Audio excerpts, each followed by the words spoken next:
So today's workout, we're going to start with some mobility activation work, so hip abduction, so taking away here. So what I want to do is I want to keep my body fairly static here, so when I lift my thigh, I'm not really trying to turn or rotate my upper body here.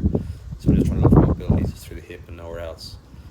So bent knee to raise, going to straighten the leg, and then control and lower. So I can even try and flex my foot slightly, squeeze the glute on the way down. So we're going to go 10 each side for this.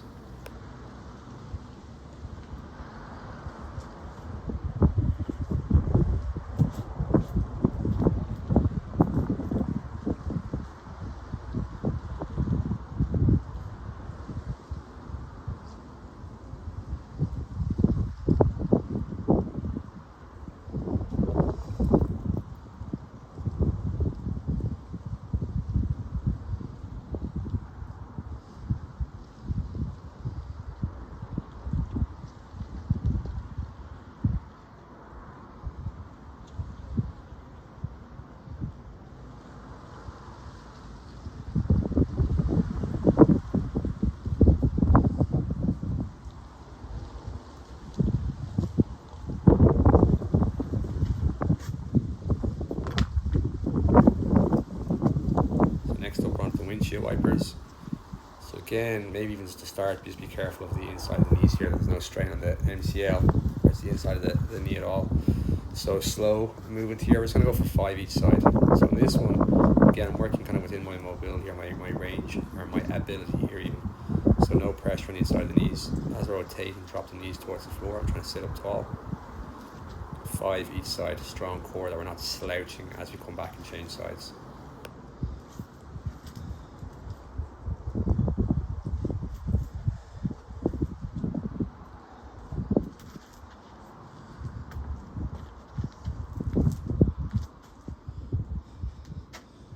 Then to finish this block, we're going to do 2 rounds. We're going to do the Cossack Squat here. So with the Cossack Squat, I like to use a weight to kind of act as a bit of a counterbalance, but we can use a chair or a table or anything really to hold on to the support, for support, I should say, if we need to. So on this one, the side where I'm bending the leg, the foot's on the floor, so I'm not coming up onto my toes. You can see here, the sole of the foot, heel on the floor. On the straight leg, toes do come off the floor. So we're going to go for 5 each side of this one, working at the adductors as well. So again, make sure the knees don't cave in on the bent knee. 5 and 5. We'll do 2 rounds of 8, and then we're going to move on to some core work. So I've actually filmed this a bit backwards. We're going to do the core piece, which I put at the end of the video, and then back to this block. Okay, so just for now, this is our lower body variation. It's a lunge, stepping lunge with an overhead position. Again, I have extension or elbow issues on my right arm here, which is overhead. So I am trying to keep my arm as locked out or as straight as possible here. For folks that do have full range of movement, we want to keep the arm straight and even kind of shrugging up so your bicep is coming towards your ear. So not ear to bicep, but arm to ear. 10 one side, and then just kind of for variation, this is a bit challenging, we can do a split squat. Okay, instead of a stepping version, we're just going to do a static version more or less. So get into my split squat stance here. I'm on the toes of my back foot, heel of the front leg. Arm is extended, and we're just going to go down and up. So what I'm trying to do here as well is there is a bit of back extension. I'm trying not to hyperextend my back here as well. So I'm going to try to keep my core active, squeeze the glutes, rib cage down. So 10 repetitions each side. And then when that is done, we're going to move on to part B, which is the hip hinge variation. So the hip hinge variation is going to be the good morning. Okay, Zercher Goodmorning. I'm going to have to weight across the chest here. Feet hip distance apart, and we're really focusing on the hip hinge. For this one, we're going to do 12 to 15 repetitions. If the weight's light enough, we can do 15 here. So again, I'm not going so low that my shoulders fall below my hips here, my waist. Pushing the bum back, shins stay vertical. I'm trying to squeeze through the glutes as I come up.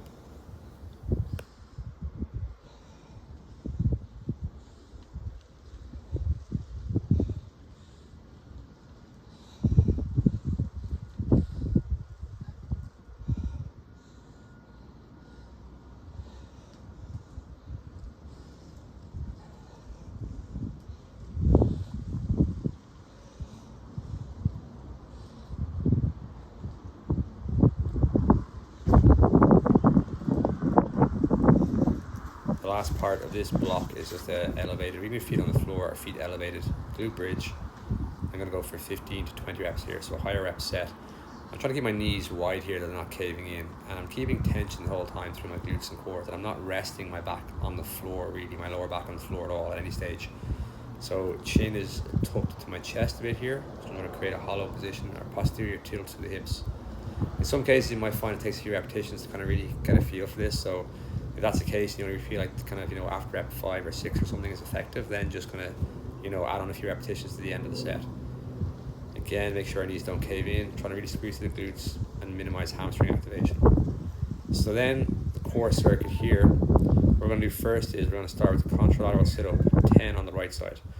Now, my plan here with this was to put this in after the first block, do one round of this, then do the block with the split squats, and then come back to the second block with this.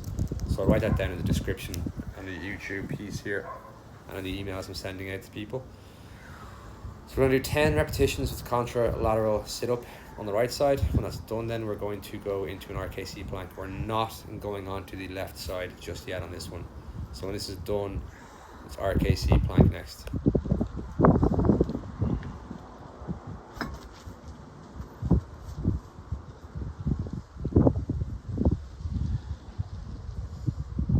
In this position, nose over thumbs, I'm squeezing my glutes, trying to keep my lower back flat.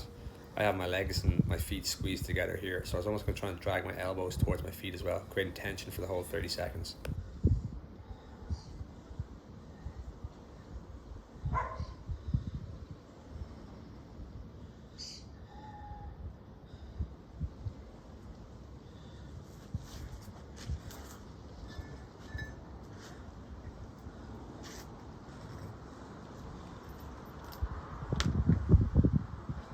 Contra lateral sit up then on the left side, on the other side, 10 repetitions again. Same thing, we're keeping that weight over the shoulder the whole time. On the way up, I want to sit nice and tall at the top, and on the way down, I want to just kind of unload the vertebrae one at a time, so I'm not just collapsing backwards, I'm controlling on the way down. On the way down, my shoulders don't have to really land on the floor, but I want my lower back to land on the floor one vertebrae at a time. So 10 repetitions here.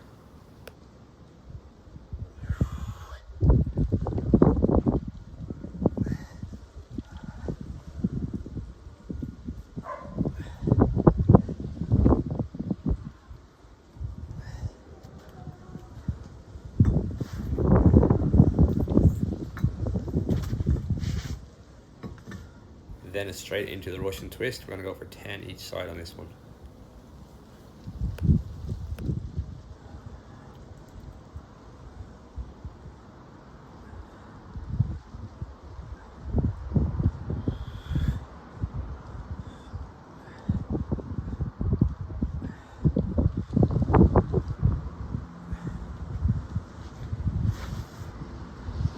And to finish the circuit, it's just 20 crunches. Again, lower back in contact with the floor the whole time. So again, we can do these back to back at the end of the workout, or else, like I said, we can do one of these earlier into the workout, and then we can do another set then towards or at the end of the workout. When this block then, this last one is done, that's the workout finished.